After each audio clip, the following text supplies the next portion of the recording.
ওং গঙ্গনপতয়ে নমঃ। ওং নমঃ শিবায়। হর হর মহাদেব। নমস্কার বন্ধু, অ্যাস্ট্রোলজি 24x7 ইউটিউব চ্যানেলে আপনাকে আরও একবার স্বাগত। আমি আপনাদের বন্ধু শ্যামল। বন্ধুর সঙ্গে থাকুন, ভালো থাকুন। আমার তরফ থেকে প্রাণ ভরা ভালোবাসা আপনাদের সকলের জন্য রইল। শুরু করব বছরের প্রথম মাস জানুয়ারি 2026-এ কুম্ভ রাশির বন্ধুদের কেমন ফল প্রাপ্তির সুযোগ থাকছে সে সম্পর্কে আলোচনা করব। হ্যাপি নিউ ইয়ার, ভালো থাকবেন সকলে। আর বার্ষিক রাশিফলের ভিডিও তো দেওয়া হয়ে গেছে, অবশ্যই দেখবেন, কাজে লাগাবেন। আর লাইক শেয়ার কমেন্ট করবেন বন্ধু, দীর্ঘদিন ধরে দেখছেন, লাইক শেয়ার আর কমেন্ট করছেন না। আর অবশ্যই চ্যানেলটি সাবস্ক্রাইব করে রাখবেন। এই মাসটাতে আপনাদের ক্ষেত্রে অত্যন্ত শুভ মাস হতে যাচ্ছে, নিশ্চিতভাবেই শুভ মাস পাবেন। আয়ের জায়গাটায় অনেকটা বৃদ্ধির যোগ পাবেন, সামাজিকতা বাড়বে, আপনার যোগাযোগের মাধ্যমে সাফল্য পাবেন।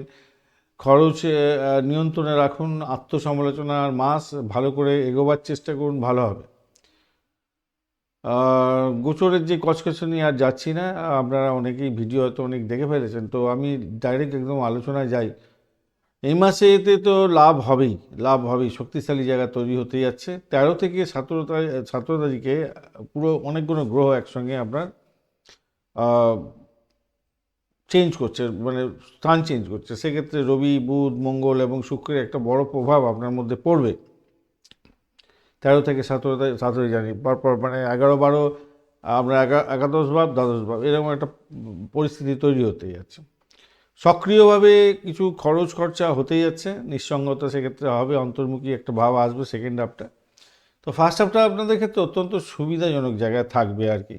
আয় হবে, নেটওয়ার্কিং বাড়বে, সাফল্যের মাস বলতে পারেন। প্রথম ভাগটা আপনাদের হেসে খুলে চলবে, সেকেন্ড হাফটা আপনাদের ক্ষেত্রে কিন্তু একটু সতর্ক থাকতে হবে ভাই।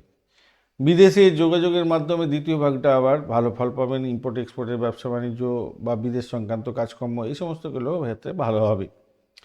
স্বাস্থ্যের দিক থেকে মোটামুটি ভালো দিকেই যাবে, 13 তারিখ পর্যন্ত তো ভালো দেখতে পাচ্ছি। তারপরে একটু অনিদ্রা, চোখের সমস্যা, মানসিক চাপ, হাতে কাঁধে স্নায়ুতে একটু সমস্যা হয়তো হতে পারে।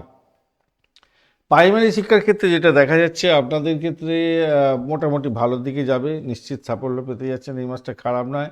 উচ্চশিক্ষার ক্ষেত্রে রিভিশনগুলো করুন, ভালোভাবে উচ্চশিক্ষায় সহায়তা পেতে যাচ্ছেন। বিদেশে শিক্ষা গ্রহণ করার সুযোগও আসবে, তবে বিলম্ব হবে একটু, বকরি আছে তো বৃহস্পতি, সেই কারণের জন্য।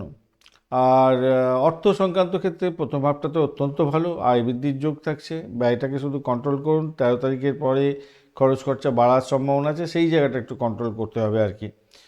ঋণ যারা নিয়ে রেখেছেন তাদের ক্ষেত্রে বলবো 1 থেকে 12 তারিখের মধ্যে আয় যে বৃদ্ধি হচ্ছে সেখান থেকে কিছু নিয়ে আপনি ঋণটাকে কি করবেন, কমাবার চেষ্টা করবেন।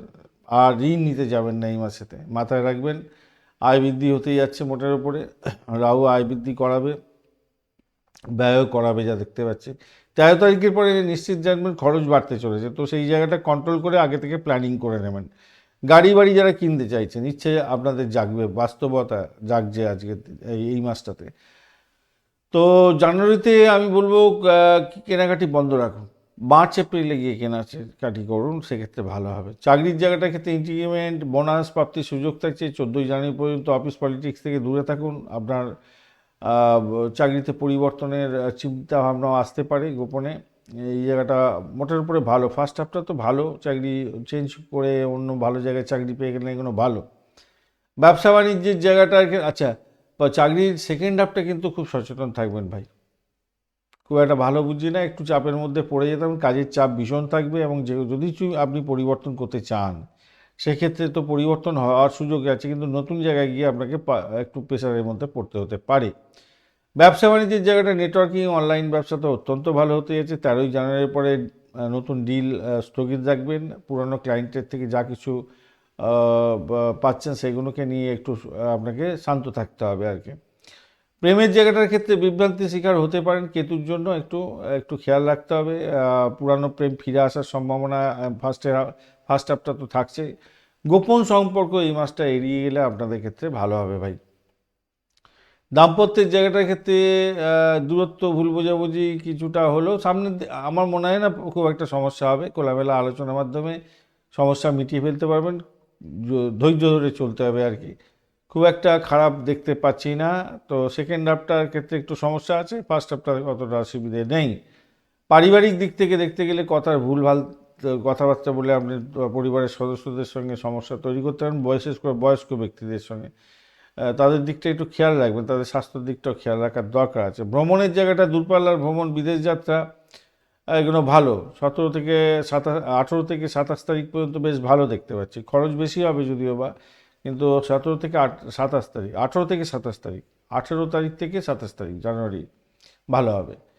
তো 16 থেকে 20 তারিখ পর্যন্ত কিন্তু যারা দুর্ঘটনার যোগও আছে, সেই জন্য আপনাদের এই ভ্রমণের ক্ষেত্রে একটু সতর্কতার দরকার আছে ভাই।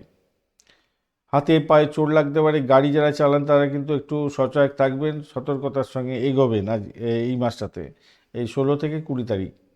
সন্তানের জায়গাটা তো মোটামুটি ঠিকঠাক আছে দেখতে পাচ্ছি। সন্তানের ভাগ্য ভালো হবে, পড়াশোনার উন্নতি হবে, মানসিক দুশ্চিন্তা কমে যাবে। শত্রুর জায়গাটা যেটা দেখা যাচ্ছে, সাহস আপনার বাড়বে, শত্রুতা হবে বটে কিন্তু তারা ক্ষতি করতে পারবে না এই মাসে। লটারির জায়গাটার ক্ষেত্রে হঠাৎ লাভের ক্ষীণ যোগ আছে, সেটা হচ্ছে 9, 18 এবং 24 তারিখ। এইগুলো একটু লটারি কেটে দেখতে পারেন, কাজে লাগতে পারে আর কি। এখন আপনার যে দশা অন্তর্দশা প্রত্যদশা চলছে সেটা তো অবশ্যই পজিটিভ থাকতে হবে, তবে এইটা পাবে এই সময়গুলো ভালো। শেয়ার মার্কেট, ফরেক্স এবং কমোডিটিতে যারা ইনকাম করেন তাদের ক্ষেত্রে বলবো শর্ট টার্ম ইনকাম তো ভালো হবে নিশ্চিতভাবেই, তবে ওই 16 তারিখের পরে না লসের সম্ভাবনা হয়ে যাবে, তাই স্টপ লস দিয়ে খেলবেন। এই মাসেতে শুভ দিনগুলো যেগুলো দেখা যাচ্ছে সেটা হচ্ছে 3 তারিখ, 5 তারিখ, 9, 11, 14, 18, 22, 24, 28 এই তারিখগুলো অত্যন্ত ভালো। আর অশুভ দিনগুলো পাচ্ছি আমি সেটা হচ্ছে 1 তারিখ, 7 তারিখ, 13 তারিখ, 17, 16, 17, এইদিকে 18 তারিখ এবং 26 তারিখ। এই সময়গুলো বাজে সময়, এই সময়গুলো একটু সতর্ক থাকতে হবে। অবশ্যই আপনারা শনিদেবকে পূজা অর্চনা করবেন, শনির বীজমন্ত্র জপ করবেন, বুধদেবের বীজমন্ত্র জপ করবেন, আর ওং নমঃ শিবায় পঞ্চাক্ষরী মন্ত্র জপ করবেন 11 বার প্রত্যেক দিন। আপনাদের ক্ষেত্রে ভালো হবে। অপ্রয়োজনীয় খরচকে কমাবার চেষ্টা করুন, তাতে আপনি ভালো থাকবেন। আর ধনিষ্ঠা নক্ষত্রের বন্ধুদের ক্ষেত্রে যেটা দেখা যাচ্ছে, আয় এবং পরিচিতি আপনাদের বাড়বে। অহংবোধকে নিয়ন্ত্রণ করুন এই মাসটাতে। শতভিষা নক্ষত্রের বন্ধুদের স্বাস্থ্য সচেতনতা জরুরি এবং গবেষণা ও টেকনোলজি কাজের ক্ষেত্রে সাফল্য পাবেন। পূর্ব বর্ধমান নক্ষত্রের বন্ধুদের ক্ষেত্রে আধ্যাত্মিক ভাব বৃদ্ধি পাবে এবং সম্পর্কের বিষয়ে বাস্তববাদী হন, তাতে আপনার ক্ষেত্রে মঙ্গলজনক হবে। ধন্যবাদ বন্ধু, ভিডিওটি দেখার জন্য। লাইক, শেয়ার, কমেন্ট অবশ্যই করবেন। এই ধরনের ভিডিও পেতে অবশ্যই চ্যানেলটি সাবস্ক্রাইব করে রাখবেন। বন্ধু সঙ্গে থাকুন, ভালো থাকুন।